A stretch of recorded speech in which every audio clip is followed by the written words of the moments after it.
시청자 여러분 안녕하십니까? 뉴스 매거진입니다. 대구지방환경청이 강정고령부의 조류경보를 관심에서 경계 단계로 상향 조정했습니다. 이에 따라 대구시 상수도사업본부는 낙동강물을 취수하는 매곡정수장과 문산정수장의 최첨단 고도 정수처리 시설을 운영 강화하는 등 조류 대응 체계에 들어갔습니다. 또 조류물질 검사 주기를 강화하고 조류 비상대책 상황실을 운영해 수돗물 관리에 만전을 기할 방침입니다. 충청북도가 도내 미취업 청년들을 위해 지역 중소기업에서 4개월간 일할 수 있는 기회를 제공합니다. 일명 청년 기업 프로젝트라 불리는 이번 사업은 도내 미취업 청년들을 대상으로 일경험을 쌓을 수 있도록 지원하는 사업인데요. 참여 청년들은 오는 9월부터 12월까지 탄력적으로 근무하며 최대 120만 원의 급여를 받게 됩니다. 울산시가 2018년 FTA 피해보전 직불금 및 폐업 지원금을 지급합니다. FTA 피해보전 직불금 및 폐업 지원금 지급 대상은 고등어, 민대구, 새조개, 주꾸미, 명태, 상어, 아귀 등 7개 품목으로 구청이나 군청을 통해 오는 31일까지 접수하면 됩니다. 이번 피해보전 직불금 지원 한도액은 어업인 개인은 3,500만 원, 어업법인은 5천만 원이며 폐업지원금의 지원 한도는 없습니다. 보건복지부와 중앙심리부검센터가 자살 사망자에 대한 경찰 변사 자료를 조사 분석해 해당 시군구에 결과 보고서를 제공합니다.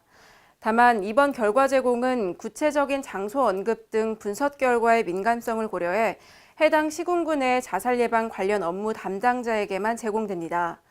보건복지부 관계자는 해당 지역의 자살 특성을 고려해 자살 예방 사업을 추진할 수 있도록 지원할 것이라고 말했습니다.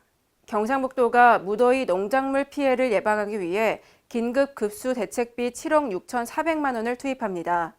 긴급급수 대책비로 둔벙을 설치하고 임시 양수시설과 양수급수비를 위한 전기료, 유류비를 지원하는 등 피해 예방에 힘쓸 계획입니다. 경상북도 관계자는 이번 긴급대책비 외에도 도비를 추가 지원해 폭염 피해를 줄일 수 있도록 최선을 다하겠다고 말했습니다. 전라남도가 태양광 발전시설의 난개발을 막고 개발 행위 허가 심의 기간을 단축합니다. 시군별로 개발 행위 허가 요건이 달라 혼선이 빚어지는 문제를 해결하기 위해 권고안을 마련했는데요.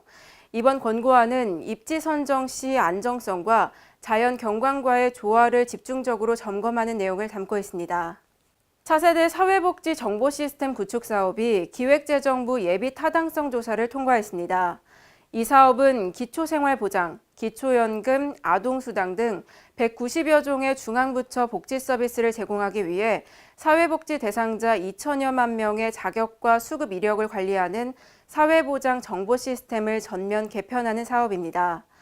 보건복지부 관계자는 2019년부터 사업이 원활하게 수행돼 국민의 눈높이에 맞는 복지 전달 체계를 구현하도록 철저히 준비하겠다고 밝혔습니다. 이상으로 뉴스 매거진을 마칩니다. 시청해주신 여러분 고맙습니다.